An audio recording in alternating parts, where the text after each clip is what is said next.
Welcome to Kanigiri teachers academy.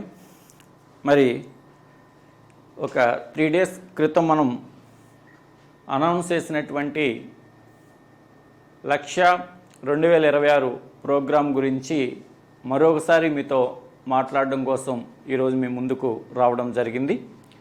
మరి AP TET DSC 2026 అంటే upcoming TET అంటే మనకున్నటువంటి సమాచారం ప్రకారం ఏపీ టెట్ 2025 అంటే ఈ డిసెంబర్ లోపు టెట్ ప్రకటించడానికి అవకాశం ఉన్నట్లుగా మనం వార్తలు వింటున్నాం. మరి ఈ టెట్ ముగిసిన తర్వాత ఒకవేళ డిఎస్సి కానీ ప్రకటించినట్లయితే మరి ఆ డిఎస్సి అనేటువంటిది 2026లో ప్రకటించడానికి అవకాశం ఉంటుంది. కాబట్టి మొదట టెట్ అయితే 2025 డిసెంబర్ లోపు ప్రకటించడానికి అవకాశం ఉన్నట్లుగా మనకి వార్తలు వినపడుతున్నాయి. మరి ఎవరైతే ఏపీ మెగా డిఎస్సిలో పరీక్ష రాసి 1-2 మార్కులతో వైఫల్యం చెంది తిరిగి ఈసారి మరలా ఏమైనా సరే జాబ్ సాధించాలనేటువంటి పట్టుదలతో ప్రిపేర్ అవుతున్నటువంటి అభ్యర్థులు చాలామంది ఈసారి మిస్ కాకూడదనేటువంటి ఒక కసితో ప్రిపరేషన్ కొనసాగించేటువంటి అభ్యర్థులు కూడా చాలామంది ఉన్నారు. మరి ఏపీ మెగా డిఎస్సి 2025లో మరి దీర్ఘకాలికంగా ప్రిపేర్ అయినప్పటికీ కూడా మరి కొంతమందికి అవకాశం లభించింది, కొంతమందికి అవకాశం రాలేదు. పోటీ పరీక్షలో 100% ప్రిపేర్ అయిన ప్రతి అభ్యర్థికి రావడం అనేటువంటిది జరగదు. అది మనకు తెలిసిందే. అకాడమిక్ పరీక్షలు అంటే దానికి ఒక క్వాలిఫైయింగ్ మార్క్స్ ఉంటుంది. ఆ మార్క్స్ వస్తే ఆ కోర్సు పూర్తి చేసినట్లుగా మనకు సర్టిఫికేట్ ఇస్తారు. కానీ అది కాదు కదా, ఇది ఒక పరుగు పందెం లాంటిది. ఇంతకుముందు మనము చెప్పుకున్నట్లుగానే మరి దీర్ఘకాలికంగా ప్రిపేర్ అయినప్పటికీ కూడా కొంతమంది జాబును కోల్పోవడానికి కారణం ఏంటని వాళ్ళు విశ్లేషణ చేసుకున్నప్పుడు ఎక్కువ మంది అభ్యర్థులు ఏమంటున్నారంటే, మేము డిఎస్సి సమయానికి బాగా ప్రిపేర్ అయ్యి 80కి ఎక్కువ మార్కులు తెచ్చుకున్నప్పటికీ కొంతమంది అభ్యర్థులతో పోలిస్తే టెట్ స్కోర్ అనేది చాలా తక్కువగా ఉండడం వలన మేము అవకాశాన్ని కోల్పోవడం జరిగిందనేటువంటి ఇది అభిప్రాయాన్ని వెళ్ళబుచ్చుతున్నారు. కాబట్టి అలా ఎవరైతే గతంలో టెట్ రాసి ఉన్నప్పటికీ కూడా టెట్లో తక్కువ మార్కులు వచ్చినటువంటి అభ్యర్థులు మరి ఈ మధ్యకాలంలో రీసెంట్గా డిఈడి లేదా బిఈడి కోర్సును కంప్లీట్ చేసుకొని టెట్ అయినటువంటి అభ్యర్థులను వీరందరినీ దృష్టిలో పెట్టుకొని ఏపీ టెట్ డిఎస్సి 2026 అనేటువంటి ఒక ప్రోగ్రామ్ని డిజైన్ చేయడం జరిగిందని గతంలోనే మీకు చెప్పడం అనేటువంటిది జరిగింది. ఈ యొక్క ప్రోగ్రాం యొక్క టార్గెట్ ఏంటంటే టెట్లో ప్రతి అభ్యర్థి కూడా 130+ 130 పైబడిన మార్కులు సాధించే విధంగా అభ్యర్థులకు తర్ఫీదు ఇవ్వడం, అలాగే తద్వారా ఆ తర్వాత జరగబోయేటువంటి డిఎస్సిలో ఉద్యోగం సాధించే విధంగా వారిని తయారు చేయడం అనేటువంటిదే 1,00,2026 యొక్క ప్రోగ్రాం యొక్క ప్రధానమైన ఉద్దేశం. Result oriented foundation batch. మరి ఈ బ్యాచ్ అనేది ఎప్పుడు స్టార్ట్ అవుతుందంటే ఆదివారము స్టార్ట్ అవుతుంది. ఇక్కడ ఆదివారం సాయంత్రం 5 గంటలకి క్లాస్ అనేటువంటిది స్టార్ట్ అవుతుంది. మరి మార్నింగ్ నుంచి ఎవరైనా వచ్చినట్లయితే అడ్మిషన్స్ అనేవి జరుగుతాయి. ముందుగానే వస్తామంటే కొంతమందికి చెప్పాము, కొన్ని ఇక్కడ క్లాస్ రూము కొంత దాన్ని మరలా కొంచెం మోడలింగు, అలాగే హాస్టల్స్ మెయింటెనెన్స్ ఇవన్నీ కూడా చిన్న చిన్న పనులు ఉన్నాయి. 14వ తేదీ వరకు ఎవరు రావద్దని కూడా చెప్పాము. ఫోన్లు చేసినటువంటి అభ్యర్థులందరూ కూడా 14 నుంచి మీరు ఎప్పుడు వచ్చినా కూడా మిమ్మల్ని జాయిన్ చేసుకోవడం అనేటువంటిది జరుగుతుంది. అయితే ఇక్కడ ఈ యొక్క 1,00,2026 ప్రోగ్రాం ద్వారా మరి 3 రకాలైనటువంటి కోర్సుల్ని కోచింగ్ ఇవ్వడం అనేటువంటిది జరుగుతుంది. హెచ్జిటి అభ్యర్థులకు టెట్ ప్లస్ డిఎస్సి ప్రోగ్రాం రెండింటినీ కలిపి ఇవ్వడం జరుగుతుంది. అలాగే స్కూల్ అసిస్టెంట్ అభ్యర్థులకు కూడా ఇవ్వడం జరుగుతుంది. మనకి ఇక్కడ స్కూల్ అసిస్టెంట్లో 2 రకాలు ఉంటాయమ్మా. నాన్ లాంగ్వేజ్ స్కూల్ అసిస్టెంట్ అని, లాంగ్వేజ్ స్కూల్ అసిస్టెంట్ అని. నాన్ లాంగ్వేజ్ అంటే mathematics, biology, physical science, social studies అంటే 4 స్కూల్ అసిస్టెంట్లు. Mathematics, physical science, biological science, social studies. వీళ్ళకి టెట్ ప్లస్ మరియు డిఎస్సి రెండింటినీ కలిపి ఒకేసారి కోచింగ్ ఇవ్వడం అనేటువంటిది జరుగుతుంది. మరి లాంగ్వేజెస్ ఎవరైతే ఉన్నారో హిందీ లేదమ్మా మన దగ్గర తెలుగు లాంగ్వేజ్ మరియు ఇంగ్లీష్ లాంగ్వేజ్కి సంబంధించి మాత్రం ఓన్లీ టెట్ పేపర్ 2 కోచింగ్ ఇవ్వడం అనేటువంటిది జరుగుతుంది. మరి చాలామంది అభ్యర్థులు మరి ఈ యొక్క టీచర్స్ అకాడమీ కనిగిరి మెటీరియల్ గురించి కూడా అడుగుతున్నారు.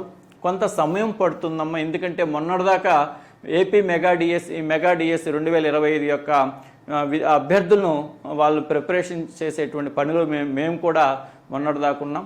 తిరిగి మరలా ఈ మారినటువంటి సిలబస్లు ముఖ్యంగా 10th క్లాస్ అనేటువంటిది మొన్న అంటే ఏపీ మెగా డిఎస్సి 2025లో 9th క్లాస్ వరకు న్యూ సిలబస్ ఇచ్చారు, మనకు అందరికీ తెలుసు. 10th క్లాస్ అనేటువంటిది ఓల్డ్ సిలబస్ ఇచ్చారు. కానీ అప్కమింగ్ రాబోయేటువంటి టెట్లో 10th క్లాస్ అనేటువంటిది కొత్త సిలబస్ ఉంటుంది, ఖచ్చితంగా 100% అందులో అనుమానం లేదు. కాబట్టి అలాగే డిఎస్సిలో కూడా 10th క్లాస్ కూడా కొత్త సిలబస్ ఉంటుంది. అంటే ప్రజెంట్ మన స్కూల్లో ఏదైతే సిలబస్ అమలవుతుందో అదంతా కూడా మనకి రేపు టెట్లో కానీ ఆ తర్వాత జరగబోయేటువంటి డిఎస్సిలో కూడా ఉంటుంది. అందువల్ల కొంచెం మెటీరియల్ అనేటువంటిది మీకు కేవలం మెటీరియలే కావాలనేటువంటి వాళ్ళకి కొంత సమయం పడుతుంది. కాబట్టి ఆ మెటీరియల్ అందుబాటులోకి వచ్చినప్పుడు మేమే మీకు అనౌన్స్మెంట్ చేయడం అనేటువంటిది కూడా జరుగుతుంది. మరి ఇక్కడ ముఖ్యంగా కొంతమంది అభ్యర్థులకు మొదటిసారిగా టెట్ రాయబోయేటువంటి అభ్యర్థులకు ఈ ఎగ్జామ్ యొక్క స్ట్రక్చర్ అనేది కొంత అవగాహన ఉండదు. కాబట్టి వాళ్ళకు ఒక అవగాహన కల్పిస్తాను ఇక్కడ ప్రజెంట్ మీకు. చూడండి, మనకి టెట్ అనేటువంటిది 150 ప్రశ్నలతో 150 మార్కులకి జరుగుతుంది ఎగ్జామ్ అనేటువంటిది. 150 క్వశ్చన్స్ 150 మార్క్స్, అంటే ప్రతి ప్రశ్నకు 1 మార్కు. ఎప్పుడు కూడా ఈ యొక్క టెట్ అనేటువంటిది సెంట్రల్ గవర్నమెంట్ నామ్స్ ప్రకారం బైలింగ్వెల్లో జరుగుతుంది. సెంట్రల్ గవర్నమెంట్ యొక్క నామ్స్ 2011లో టెట్ యొక్క నామ్స్ విడుదల చేసినప్పుడు టెట్ యొక్క ప్రశ్నాపత్రం అనేటువంటిది బైలింగ్వెల్లో జరుగుతుంది. ఇక్కడ బైలింగ్వెల్ అంటే అర్థం ఏంటంటే ప్రతి ప్రశ్న ఖచ్చితంగా ఆంగ్లంలో ఉంటుంది మరియు వారి మాతృభాషలో ఉంటుంది. అంటే టెట్ ప్రశ్నాపత్రం అనేటువంటిది ఆయా రాష్ట్రాలలో రీజనల్ లాంగ్వేజ్ ఏదైతే ఉంటుందో ఆ రీజనల్ లాంగ్వేజ్తో పాటు ఇంగ్లీష్ మీడియంలో కూడా ప్రశ్న అనేటువంటిది ఉంటుంది. ఇప్పుడు మీరు సీటెట్ రాశారనుకోండి అమ్మ, సీటెట్ యొక్క క్వశ్చన్స్ అన్నీ కూడా ఎలా ఉంటాయి? బైలింగ్వెల్లో ఉంటాయి, అంటే బోత్ మీడియంలో ఉంటాయి. అంటే ప్రతి ప్రశ్న ఇంగ్లీషు మరియు హిందీ మీడియంలో ఉంటుంది. ముఖ్యంగా మన ఆంధ్రప్రదేశ్కు సంబంధించి ప్రశ్నాపత్రాలన్నీ కూడా తెలుగు మరియు ఇంగ్లీష్ మీడియంలో ఉంటాయి. అంటే ప్రతి ప్రశ్న తెలుగు మరియు ఇంగ్లీష్ మీడియంలో ఉండడం అనేటువంటి జరుగుతుంది. బైలింగ్వెల్లో ఉండాలి నామ్స్ ప్రకారం, సీటెట్ నామ్స్ అంటే సెంట్రల్ గవర్నమెంట్ విడుదల చేసినటువంటి టెట్ యొక్క నామ్స్ ప్రకారం. మరి ఆ రకంగా కానీ చూసినట్లయితే అంటే బైలింగ్వెల్ అంటే ఇక్కడ ఇంగ్లీష్తో పాటు రీజనల్ లాంగ్వేజ్ ప్రాంతీయ భాష ఉంటుంది. ఇక్కడ ప్రాంతీయ భాష అంటే అర్థం ఏంటంటే మనం 10వ తరగతిలో లాంగ్వేజ్ 1గా ఏ సబ్జెక్ట్ అయితే చదువుకొని ఉంటామో దాన్ని ఇక్కడ ప్రాంతీయ భాషగా ట్రీట్ చేసి ఆ భాషలోనే ప్రశ్నాపత్రం అనేటువంటిది ఇవ్వడం జరుగుతుంది. మన ఆంధ్రప్రదేశ్ని తీసుకున్నట్లయితే లాంగ్వేజ్ 1 అనేది కొంతమంది తెలుగు చదివి ఉంటారు, కొంతమంది ఉర్దూ చదివి ఉంటారు, అలాగే ఒడిశా సమీప ఆంధ్రప్రదేశ్కి సంబంధించినటువంటి ప్రాంతాల పాఠశాల కొంతమంది ఒరియా చదివి ఉంటారు, ఇటు కర్ణాటక బార్డర్స్ ప్రాంతాలు వచ్చేసి కన్నడ చదివి ఉంటారు, తమిళనాడు బార్డర్ ప్రాంతాలు వచ్చేసి తమిళ మీడియం కూడా చదివి ఉంటారు. వాళ్ళకి లాంగ్వేజ్ 1 ఆయా భాషలుగా ఉన్నట్లయితే ఆ భాషలోని ప్రశ్నాపత్రము ఇవ్వడం అనేటువంటిది జరుగుతుంది. కాబట్టి టెట్ ప్రశ్నాపత్రం అనేటువంటిది బైలింగ్వెల్లో ఉంటుంది. కామన్గా మనం మాట్లాడుకున్నట్లయితే ఆంధ్రప్రదేశ్లో ప్రశ్నాపత్రాలన్నీ కూడా తెలుగు మరియు ఇంగ్లీష్ మీడియంలో ఉంటాయి. ఉర్దూ మీడియంలో రాసేవాళ్ళు కాకుండా లాంగ్వేజ్ 1 తెలుగు 10వ తరగతిలో ఎవరైతే చదివి ఉంటారో వాళ్ళందరికీ కూడా ప్రశ్నాపత్రం అనేటువంటిది తెలుగు మరియు ఇంగ్లీష్ మీడియంలో అనేటువంటిది ఉంటుంది. మరి సాధారణంగా టెట్ ప్రశ్నాపత్రాలు అనేవి రెండు రకాలు, పేపర్ 1 మరియు పేపర్ 2. పేపర్ 1 మరియు పేపర్ 2 అనేటువంటివి రెండు ప్రశ్నాపత్రాలు. మరి సాధారణంగా చూడండి, పేపర్ 1 టెట్లో పేపర్ 1 అనేది ఎవరికి నిర్వహిస్తారంటే ఎవరైతే డిఈడి కోర్స్ చేస్తుంటారో, అంటే భవిష్యత్తులో హెచ్జిటికి రాయవలసి ఉంటుందో వాళ్ళందరూ కూడా పేపర్ 1 అనేటువంటిది రాయవలసినటువంటి అవసరము ఉంటుంది. డిఈడి కోర్స్ చేసిన వాళ్ళు అంటే భవిష్యత్తులో హెచ్జిటి డిఎస్సిలో హెచ్జిటికి అప్లై చేయాల్సినటువంటి వాళ్ళందరూ అర్హత సాధించవలసినటువంటి పేపర్ ఏంటంటే పేపర్ 1. మరి పేపర్ 2 పేపర్ 2. ఇక్కడ పేపర్ 2 అనేటువంటిది మనం సాధారణంగా స్కూల్ అసిస్టెంట్ వాళ్ళు రాసేటువంటిదే పేపర్ 2. మరి స్కూల్ అసిస్టెంట్ వాళ్ళు అంటే వీళ్ళు చేసిన కోర్సులు ఏంటి? బీఈడి చేస్తుంటారు, లేదా కొంతమంది లాంగ్వేజ్ పండిట్ కోర్సులు కూడా చేస్తుంటారు. బీఈడి చేసేవాళ్ళు కానీ లాంగ్వేజ్ పండిట్ కోర్సులు చేసేవాళ్ళు కానీ ఏం రాయాలంటే పేపర్ 2 అనేటువంటిది రాయాలి. వాస్తవంగా ఇక్కడ పేపర్ 2లో వచ్చేసి రెండు పేపర్లు ఉంటాయి. ఒకటి మ్యాథ్స్ అండ్ సైన్స్ పేపర్, అలాగే social studies paper. Maths and science paper, social studies paper సీటెట్లో కూడా ఉండేది ఇవే. అంటే లాంగ్వేజ్ పండిట్స్ అయినా సరే మ్యాథ్స్ అండ్ సైన్స్ కాంబినేషన్లో ఉండే పేపర్ను కానీ లేదా సోషల్ స్టడీస్ని కానీ ఎంపిక చేసుకోవాలి. ఇది టెట్ వచ్చినటువంటి ప్రారంభంలో ముఖ్యంగా మనకి 2014 వరకు కూడా ఇదే విధానము ఉంది. కానీ ఇప్పటికి తెలంగాణలో కూడా అదే విధానం ఉంది.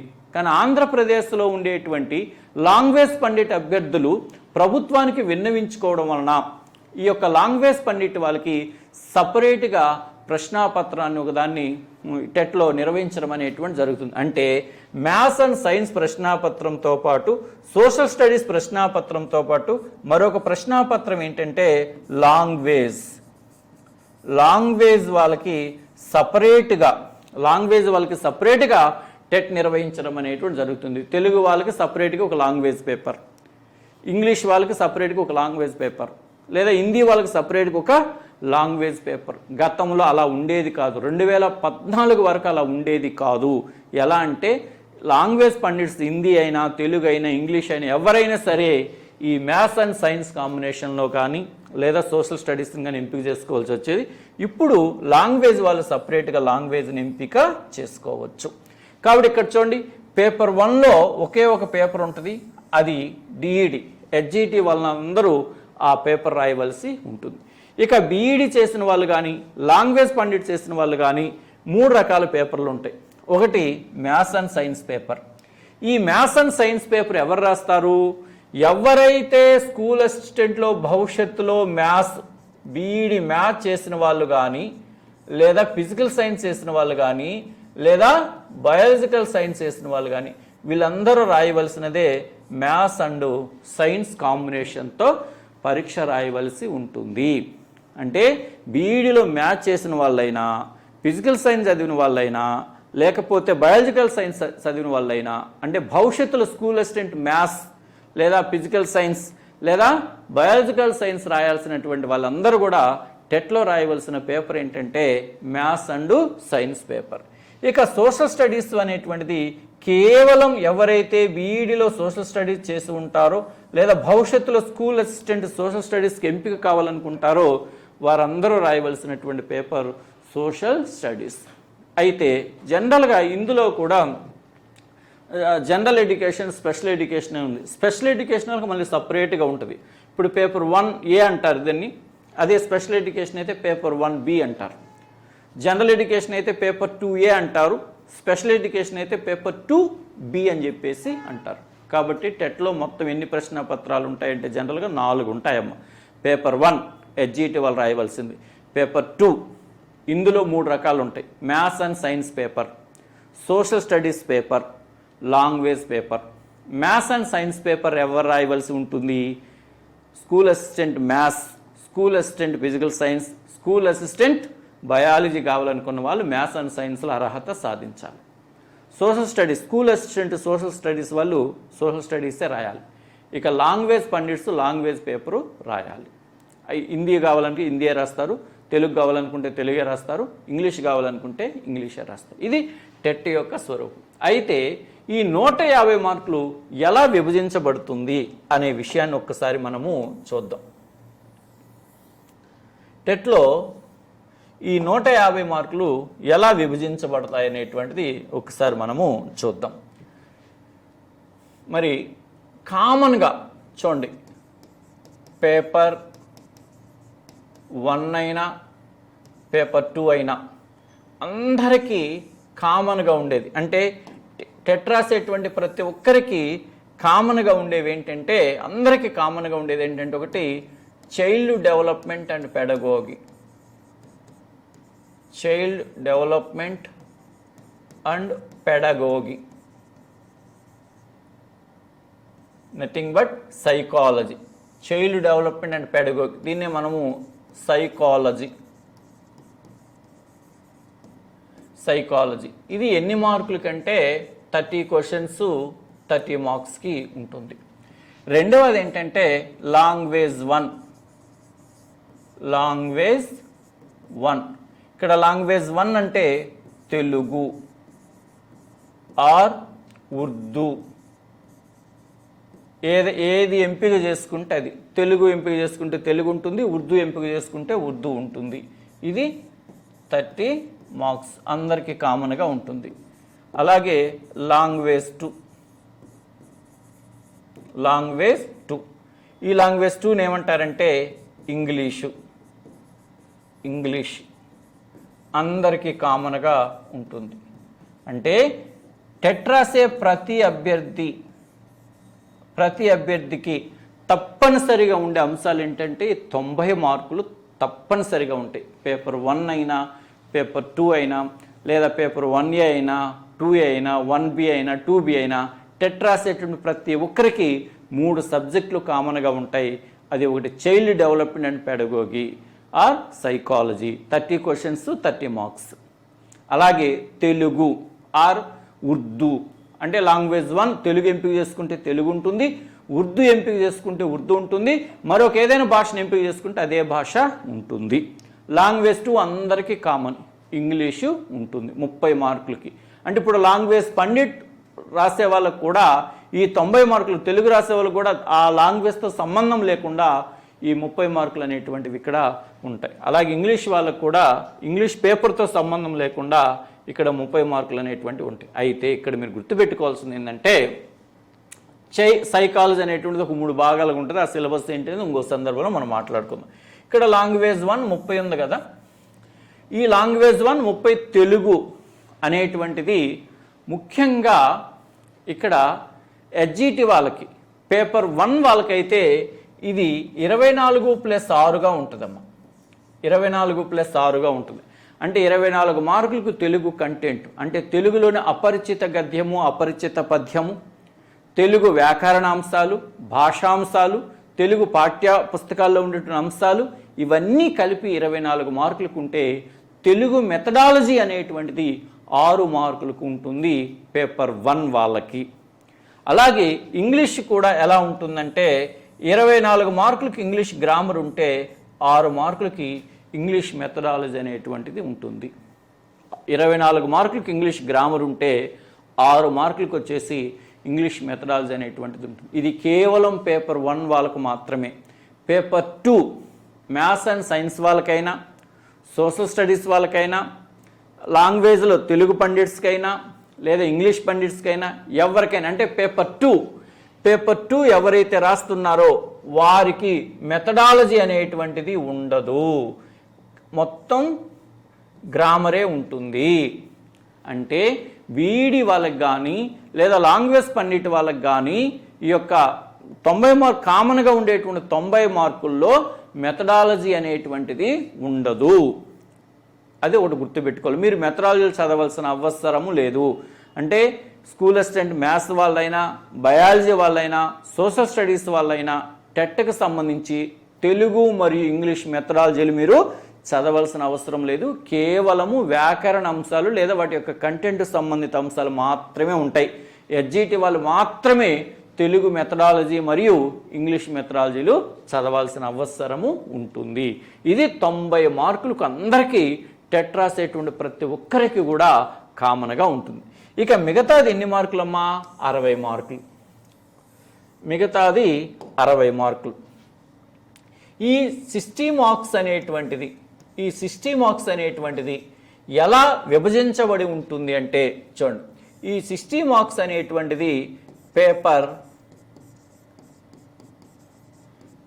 1 వాళ్ళకి ఎలా ఉంటుందంటే, పేపర్ 1 అంటే ఇక్కడ ఎవరు? ఎస్జిటి అంటే డిఈడి వాళ్ళకి ఈ పేపర్ 1లో 60 మార్కులు ఎలా ఉంటుందంటే చూడండి, మ్యాథ్స్ 30 మార్కులకు ఉంటుందమ్మా, మ్యాథ్స్ 30 మార్కులకు ఉంటుంది. అలాగే ఈవీఎస్ అని చెప్పేసి 30 మార్కులకి ఉంటుంది. ఇక్కడ ఈవీఎస్ అంటే అర్థం ఏంటంటే జనరల్ సైన్సు అలాగే సోషల్ స్టడీస్ మనకి 3 నుంచి 5వ తరగతి వరకు ఈవీఎస్ అనే టైటిల్తో ఉంటుంది కాబట్టి ఆ పేరుతో పిలుస్తున్నారు. కాబట్టి అలాగే 6, 7, 8 తరగతిలో ఉండేటువంటి సైన్స్ సిలబస్ గురించి నేను మరలా మాట్లాడతాను. కాబట్టి ఇక్కడ మ్యాథ్స్ 30 మార్కులకు ఉంటుంది, ఈవీఎస్ అంటే జనరల్ సైన్స్ మరియు సోషల్ స్టడీస్ కలిపి 30 మార్కులకు ఉంటుంది. ఈ 30 మార్కుల్లో కూడా చూడమ్మా 24 + 6 అమ్మ, 24 మార్కులకి మ్యాథ్స్ కంటెంట్ ఉంటే 6 మార్కులకు వచ్చేసి మ్యాథ్స్ మెథడాలజీ ఉంటుంది. ఈవీఎస్లో 30 అన్నాం కదా, జనరల్ సైన్స్లో 15 మార్కులు అంటే 12 + 3, 12 మార్కులకి జనరల్ సైన్స్ కంటెంట్ ఉంటే 3 మార్కులకు వచ్చేసి జనరల్ సైన్స్ మెథడాలజీ ఉంటుంది. సోషల్ స్టడీస్ కూడా 12 మార్కులు కంటెంట్ ఉంటే 3 మార్కులు మెథడాలజీ ఉంటుంది. అంటే కామన్గా చూడండి 24 మార్కులు ఈవీఎస్లో 24 మార్కులు కంటెంట్, 6 మార్కులు వచ్చేసి మెథడాలజీలు అనేవి ఉంటాయి. మరి పేపర్ 1 మనం గమనిస్తే మొత్తం 5 విభాగాలు ఉన్నాయి. Psychology 30, Telugu 30, English 30, maths 30, EVS 30, 5 30 150. Psychology అంశాన్ని తీసి పక్కన పెడితే 4 విభాగాలు, 4 కంటెంట్లు, 4 30 120. ఈ 120లో 4 6 24 మార్కులకు మెథడాలజీ ఉంటే దాదాపు 90 మిగతా మార్కులన్నీ కూడా 4 24, 4 20 80, 4 4 16, 96 మార్కులకు వచ్చేసి కంటెంట్లు ఉన్నాయి. ఇవి దీనికి సంబంధించి. అంటే సరే సిలబస్ ఏం చదవాలని నేను మరలా చెప్తాను. ఈ 60 మార్కులకు సంబంధించి పేపర్ ఎవరికి ఇది పేపర్ 2. మరి ఈ పేపర్ 2లో రకరకాలు ఉన్నాయి కదా. ఫర్ ఎగ్జాంపుల్ ఒకటి ఏంటి, మ్యాథ్స్ అండ్ సైన్స్ పేపర్ ఒకటి ఉంది కదా, ఈ మ్యాథ్స్ అండ్ సైన్స్ వాళ్ళకి మ్యాథ్స్ ఎన్ని మార్కులకి 30 మార్కులకి, సేమ్ ఇక్కడ చెప్పినట్టే. సైన్స్ ఎన్ని మార్కులకి 30 మార్కులకి, సైన్స్ 30 మార్కులకి, మ్యాథ్స్ 30 మార్కులకి, అంటే 60 మార్కులకి. ఇక్కడ మెథడాలజీలు చదవాలి. లాంగ్వేజెస్లో పేపర్ 2 వాళ్ళకి మెథడాలజీ అవసరం లేదు, కానీ కంటెంట్లో చదవాలి. ఇప్పుడు మ్యాథ్స్ 30 ఉంది కదా, ఈ 30 అనేటువంటిది 24 + 6గా విభజించబడుతుంది. 24 మార్కులకి మ్యాథ్స్ కంటెంట్ ఉంటే 6 మార్కులకి మ్యాథ్స్ మెథడాలజీ ఉంటుంది. సైన్స్ 30 కదా, ఈ 30లో ఫిజికల్ సైన్స్ వచ్చేసి 15 మార్కులమ్మ, బయాలజికల్ సైన్స్ వచ్చేసి 15 మార్కులు. అంటే 12 + 3 అప్పటికేమైంది 24 + 6 అయింది కదా. సైన్స్ 24 మార్కులు కంటెంట్ ఉంటే 6 మార్కులకి మెథడాలజీ అనేటువంటిది ఉంటుంది. అంటే స్కూల్ అసిస్టెంట్ మ్యాథ్స్ వాళ్ళు టెట్ కోసము సైన్స్ చదవాలి, అలాగే సైన్స్ వాళ్ళు మ్యాథ్స్ చదవాలి టెట్ కోసం అనేటువంటిది. మరి ఇది దీనికి సంబంధించినటువంటి మ్యాథ్స్ అండ్ సైన్స్ యొక్క ఫ్రేమ్ వర్క్. అంటే మ్యాథ్స్ 30 మార్కులకి 24 + 6, అలాగే సైన్స్ 30 మార్క్స్ 24 + 6 అంటే 12 + 12 అనేటువంటిది ఉంటుంది. ఓకే, మరొక పేపర్ ఏంటి ఇక్కడ పేపర్ 2లో మ్యాథ్స్ అండ్ సైన్స్తో పాటు మరొక పేపర్ ఏమని చెప్పాం, మరొక పేపర్ ఏంటి సోషల్ స్టడీస్. మరి సోషల్ స్టడీస్ అనేటువంటిది కేవలం సోషలే కదా ఉండేది. కాబట్టి ఇక్కడ ఈ సోషల్ స్టడీస్లో కంటెంట్ 48 మార్కులకి, మెథడాలజీ ఎన్ని మార్కులకు ఉంటుంది 12 మార్కులకు ఉంటుంది. కాబట్టి 60 మార్కులకి, అంతే కదా. ఇప్పుడు మ్యాథ్స్ అండ్ సైన్స్లో కూడా అంతే కదమ్మా, maths 24, science 24, content 24 + 24 48. Maths methodology 6 మార్కులు, సైన్స్ మెథడాలజీ 6 మార్కులు, 6 + 6 12. కాబట్టి సోషల్ స్టడీస్ వాళ్ళకి కంటెంట్ 48 మార్కులకు ఉంటుంది, అలాగే మెథడాలజీ 12 మార్కులకు ఉంటుంది. ఇది మ్యాథ్స్ అండ్ సైన్స్ మరియు సోషల్ స్టడీస్. మరొకటి ఏంటి లాంగ్వేజ్ అనుకున్నాం కదా. పేపర్ 2లో ఏమున్నాయి, లాంగ్వేజ్ ఉంది కదా, లాంగ్వేజెస్ ఉన్నాయి కదా. ఈ లాంగ్వేజెస్ అనేవి తెలుగు కావచ్చు లేదా ఇంగ్లీష్ కావచ్చు, లేదా హిందీ కావచ్చు, లేదా ఉర్దూ కావచ్చు, సాంస్క్రిట్ కావచ్చు, ఒరియా కావచ్చు, ఏదైనా కావచ్చు. అంటే లాంగ్వేజ్లో టెట్ ఎవరు ఏది రాయాలనుకుంటున్నారో అది. అయితే ఇక్కడ గమనించండి, ఇప్పుడు ఈ లాంగ్వేజ్ రాసేటువంటి వాళ్ళకి వాళ్ళ కంటెంటు 48 మార్కులకు ఉంటుందమ్మా. ఇప్పుడు తెలుగు లాంగ్వేజ్ రాస్తారనుకోండి, తెలుగు కంటెంటే 48 మార్కులకు ఉంటుంది. ఇంగ్లీష్ లాంగ్వేజ్ రాశారనుకోండి, ఇంగ్లీష్ కంటెంటే 48 మార్కులకు ఉంటుంది. అలాగే వాళ్ళ మెథడాలజీ కూడా ఉంటుంది. వాళ్ళ మెథడ్ వచ్చేసి 12 మార్కులకి ఉంటుంది. వాళ్ళ మెథడ్ వచ్చేసి 12 మార్కులకి ఉంటుంది. ఇది 60 మార్కులకు సంబంధించినటువంటి స్ట్రక్చర్. 90 మార్క్స్ అనేది అందరికీ కామనే. కాకపోతే ఒక చిన్న తేడా ఏంటంటే పేపర్ 1 వాళ్ళు తెలుగు ఇంగ్లీష్ మెథడాలజీ చదవాలి. పేపర్ 2 వాళ్ళు ఆ 90 మార్క్స్లో కామన్గా ఉండేటువంటి 90 మార్క్స్లో లాంగ్వేజెస్కి సంబంధించినటువంటి మెథడాలజీ చదవాల్సిన అవసరం లేదు. ఒక్క ఆంధ్రప్రదేశ్లో మాత్రమే ఆ వెసులుబాటు అనేది ఉంది. తెలంగాణలో కూడా ఆ వెసులుబాటు లేదు. వాళ్ళకి లాంగ్వేజ్ పేపర్ అనేది లేదు. అక్కడ లాంగ్వేజ్ పండిట్స్ అయినా సరే మ్యాథ్స్ అండ్ సైన్స్ కాంబినేషన్ కానీ లేదా సోషల్ స్టడీస్ కాంబినేషన్ అయినా సరే వాళ్ళు ఎంపిక చేసుకోవాలి. మరి ఇక్కడ ఇవి ఎంతవరకు చదవాలి, సిలబస్లు ఎంతవరకు చదవాలి అనేటువంటి అంశాన్ని కానీ మనము ఒక్కసారి గమనిస్తే పేపర్ 1 అంటే డిఈడి లేదా ఎస్జిటి ఎవరైతే ఉన్నారో టెట్కి సంబంధించి, ఈ టెట్కి సంబంధించి పేపర్ 1కి సంబంధించి సిలబస్లు ఏం చదవాలంటే కంటెంట్ కోసం 3rd to 8th క్లాసులు చదవాలి. 9th 10th రావా అంటే 1-6 వస్తాయి, కానీ 90% క్వశ్చన్స్ అంతా కూడా 8th క్లాస్ వరకే వస్తాయి. 8th క్లాస్ వరకు తరువుగా ఉండాలి. ఒక 9th 10th క్లాస్ నుంచి 1-2 ప్రశ్నలు వస్తాయి తప్ప ఎక్కువ రావడానికి అవకాశం అనేటువంటిది ఉండదు. అవి కూడా సైన్స్ సోషల్ మీద బేస్ అవుతాడు, కానీ లాంగ్వేజ్లు అనేటువంటివి కానీ లేదా తెలుగు కానీ అలాగే మ్యాథమెటిక్స్ కంటెంట్ కానీ 8వ తరగతి వరకే ఇస్తాడు. మెథడాలజీకి వీళ్ళు ఏం చదవాలంటే డిఈడి చదవాలమ్మా. డిఈడిలో ఏవైతే ఉన్నాయో అవి చదవాలి మెథడాలజీ. ఇక సైకాలజీ అనేటువంటిది సిలబస్ని బేస్ చేసుకొని తయారు చేసుకునేటువంటి మెటీరియల్ లేదా సెల్ఫ్ నోట్ బుక్స్, అంటే అకాడమీ టెక్స్ట్ బుక్ ఒక టెక్స్ట్ బుక్ సరిపోదు, ఎందుకంటే దాంట్లో సిలబస్ అంతా ఉండదన్నమాట. అందువల్ల అవి సపరేట్గా మీరు చదువుకోవాలి. అదే మనము టెట్ పేపర్ 2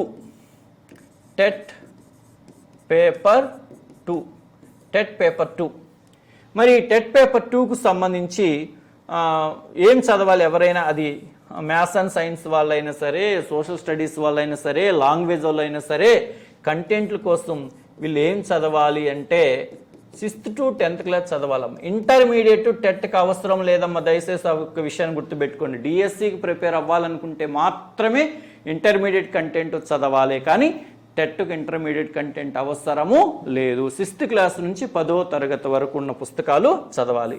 అలాగే మెథడాలజీ కోసం నాన్ లాంగ్వేజెస్ వాళ్ళైతే బీఈడి కోర్సులో ఉండేటువంటిది లేదా లాంగ్వేజ్ పండిట్ కోర్సులో ఉండేటువంటి వాళ్ళ మెథడాలజీలు చదువుకుంటే దీనికి సరిపోతుంది. కాబట్టి ప్రజెంట్ స్కూల్స్లో ఏవైతే సిలబస్ అమల్లో ఉందో 1వ తరగతి నుంచి 10వ తరగతి వరకు, అలాగే డిఈడి లేదా బీఈడి ఏవైతే ప్రస్తుత కరికులంలో ఉన్నాయో అవే మీ యొక్క సిలబస్లు అనేటువంటివి. ఇవి ఎంతవరకు చదవాలి అనేటువంటి దానికి సంబంధించి. అయితే ఇక్కడ ఒక చిన్న విషయాన్ని గుర్తుపెట్టు. కొంచెం మీడియం ఆఫ్ ఇన్స్ట్రక్షన్ అనే దగ్గర ఇంతకుముందు మనం చెప్పుకున్నాం, ఏమని బైలింగ్వెల్లో ఉంటుంది అని. కానీ ఇక్కడ మన ఏపీలో కొన్ని పేపర్లకు ఆ మౌలిక సూత్రాన్ని పాటించడము లేదు. ఏంటంటే చూడండి,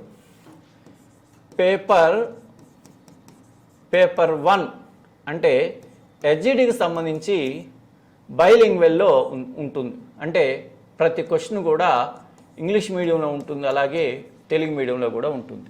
ఇబ్బంది లేదు. పేపర్ 1 వాళ్ళకి ఇబ్బంది లేదు. ప్రతి క్వశ్చన్ కూడా ఇంగ్లీష్ మీడియంలో ఉంటుంది, తెలుగు మీడియంలో కూడా ఉంటుంది. అలాగే పేపర్ 2 అంటే బీఈడి వాళ్ళకి సంబంధించి లేదా నాన్ లాంగ్వేజెస్ అంటే మ్యాథ్స్ కానీ, మ్యాథ్స్ అండ్ సైన్స్ కానీ, లేదా అలాగే సోషల్ స్టడీస్ కానీ ఇవన్నీ ఈ పేపర్స్ కూడా ఇంగ్లీష్ మీడియంలో ఉంటుంది, తెలుగు మీడియంలో ఉంటుంది. ప్రతి క్వశ్చన్ కూడా ఇంగ్లీష్ మీడియంలో ఉంటుంది, తెలుగు మీడియం ఉంటుంది. అయితే లాంగ్వేజ్ పేపర్స్ ఉన్నాయి కదమ్మా, లాంగ్వేజ్ పేపర్స్, లాంగ్వేజ్ వాళ్ళకి నిర్వహించేటువంటి టెట్లు ఉన్నాయి కదా, వీళ్ళకి మాత్రము బైలింగ్వెల్లో ఉండటం లేదు క్వశ్చన్ పేపరు. అదొక విషయాన్ని గుర్తుపెట్టుకుని కొంతమందికి, అంటే ఇప్పుడు ఫర్ ఎగ్జాంపుల్ లాంగ్వేజ్లో గమనించినట్లయితే తెలుగు వాళ్ళకి అనుకోండి, తెలుగు వాళ్ళకి కామన్ ఉంది కదా సైకాలజీ ఇంగ్లీష్ మీడియంలోనూ తెలుగు మీడియంలోనూ ఇస్తున్నాడు. ఎవరికి? తెలుగు వాళ్ళకి. తెలుగు పండిట్స్కి సైకాలజీ అనేటువంటిది ఇంగ్లీష్ మీడియం మరియు తెలుగు మీడియంలో ఇస్తున్నాడు. కానీ ఇంగ్లీష్ వాళ్ళకి సైకాలజీ అనేటువంటిది కేవలం ఇంగ్లీష్ మీడియంలోనే ఇస్తున్నారు. ఆ విషయాన్ని గుర్తుపెట్టుకోవాలి. ఇంగ్లీష్ ప్రిపేర్ అయ్యేటువంటి ఎట్ట వాళ్ళకి ఇంగ్లీష్ సైకాలజీ అనేటువంటిది కేవలం ఇంగ్లీష్ మీడియంలోనే ఉంటుంది, తెలుగు మీడియంలో ఉండదు. అలాగే హిందీ వాళ్ళకి మాత్రము సైకాలజీ విభాగం వచ్చేసి ఎలా ఉంటుందంటే వాళ్ళ యొక్క హిందీ మీడియం మరియు ఇంగ్లీష్ మీడియంలో ఇస్తున్నాడు. కాబట్టి ఇది కొంచెం మీరు గుర్తుపెట్టుకోవాలి. మరొకసారి కూడా చెప్తాను చూడండి. ముఖ్యంగా సైకాలజీకి సంబంధించి మిగతా అన్నీ తెలుగులోనే ఉంటుంది, ఇంగ్లీష్లోనే ఉంటుంది, ఇబ్బంది లేదు. సైకాలజీ క్వశ్చన్స్ 30 ఉంటాయి కదా, 1 to 30 ఉంటాయి కదా. ఈ సైకాలజీ అనేటువంటిది లాంగ్వేజ్ పేపర్స్ రాసేటువంటి వాళ్ళు తెలుగు వాళ్ళకి క్వశ్చన్స్ ఎలా ఉంటున్నాయంటే తెలుగు మీడియం మరియు ఇంగ్లీష్ మీడియంలో ఉంటుంది ప్రతి క్వశ్చన్, ఇబ్బంది లేదు. ఇంగ్లీష్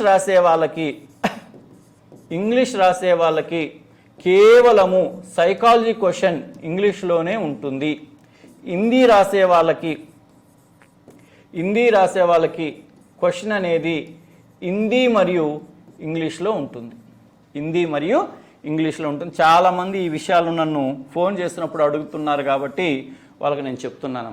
కాబట్టి తెలుగు పండిట్స్కి తెలుగు లాంగ్వేజ్ చూజ్ చేసుకొని టెట్ రాసే వాళ్ళకి సైకాలజీ క్వశ్చన్స్ అనేటువంటివి తెలుగు మరియు ఇంగ్లీష్ మీడియంలో ఉంటాయి.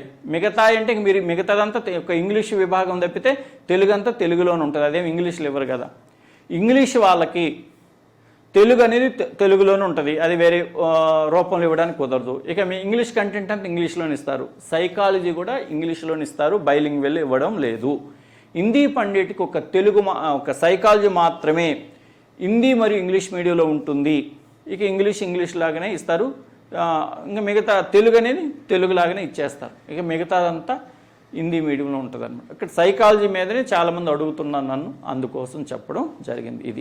ఇది దీనికి సంబంధించినటువంటి సిలబస్ స్ట్రక్చర్. అయితే అందరికి చాలామందికి తెలుసు, అయినా కొత్త వాళ్ళ కోసం ఒక పాయింట్ నేను చెప్తాను.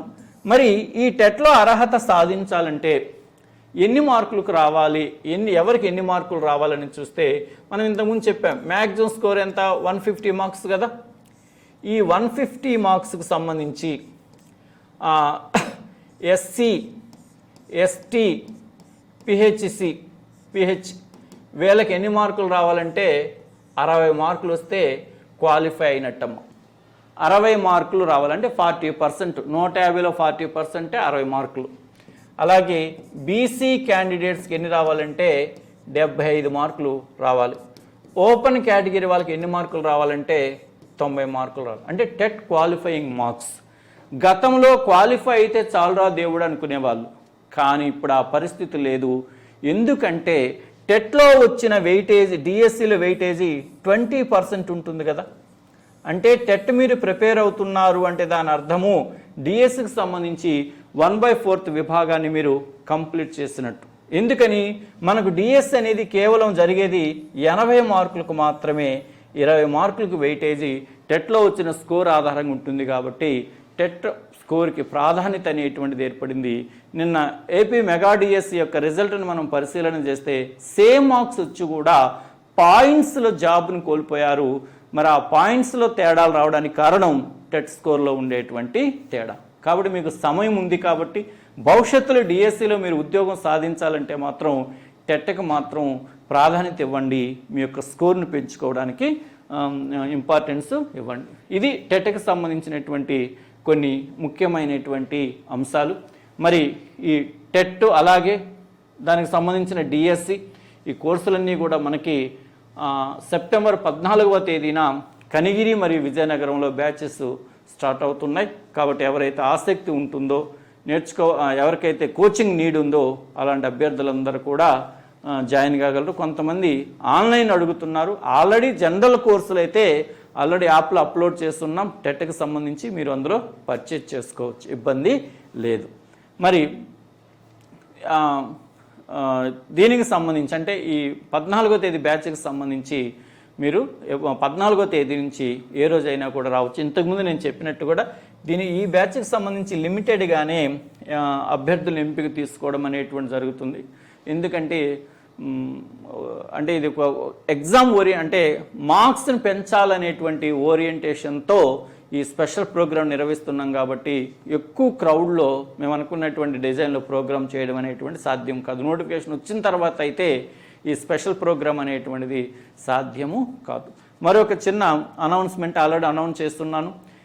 మరి ఏపీ మెగా డిఎస్సి 2025లో జాబ్ సాధించినటువంటి అభ్యర్థులలో ఎవరైనా టీచర్స్ అకాడమీకి సంబంధించి ఆన్లైన్ కానీ ఆఫ్లైన్ కానీ లేదా ఇతరితర అంశాలకు సంబంధించిన అభ్యర్థులు కానీ ఉన్నట్లయితే ఇప్పుడు మీరు చూసేటువంటి ఈ వీడియో యొక్క యూట్యూబ్ ఛానల్లో డిస్క్రిప్షన్లో ఒక గూగుల్ ఫామ్ ఉంది. టీచర్స్ అకాడమీ కనిగిరికి సంబంధించి మీ యొక్క డీటెయిల్స్ని ఆ గూగుల్ ఫామ్లో ఫిల్ చేయండి. జాబ్ వచ్చినటువంటి అభ్యర్థులందరూ కూడా ఈ యొక్క డేటాను ఆధారంగా చేసుకొని త్వరలో మీకు ఒక మంచి టీచర్స్ అకాడమీ కనిగిరి వారి తరపున కనిగిరి మరియు విజయనగరంలో 2 చోట్ల కూడా ఒక విజయోత్సవ కార్యక్రమాన్ని నిర్వహించాలని చెప్పేసి ఆలోచన చేస్తున్నాం. కాబట్టి ఇన్ఫర్మేషన్ అంతా కూడా మీరు ఇన్ఫర్మేషన్ త్వరగా పూర్తి చేయవలసిందిగా కోరుచున్నాను. మరి ఈరోజు న్యూస్ పేపర్ ప్రకారంగా కానీ మనం చూసినట్లయితే 15వ తేదీన మనకు ఫైనల్ సెలక్షన్ లిస్ట్ ఇస్తారు. ఆ తర్వాత 19వ తేదీన అందరికి ఒకేసారి మన ఆంధ్రప్రదేశ్ రాజధాని అమరావతిలో అభ్యర్థులందరినీ కూడా అక్కడ పిలిచి మరి సీఎం గారి యొక్క నేతృత్వంలో అందరికీ కూడా అపాయింట్మెంట్ ఆర్డర్స్ ఇస్తారనేటువంటి వార్తలు మనం న్యూస్ పేపర్లో చదువుతున్నాం.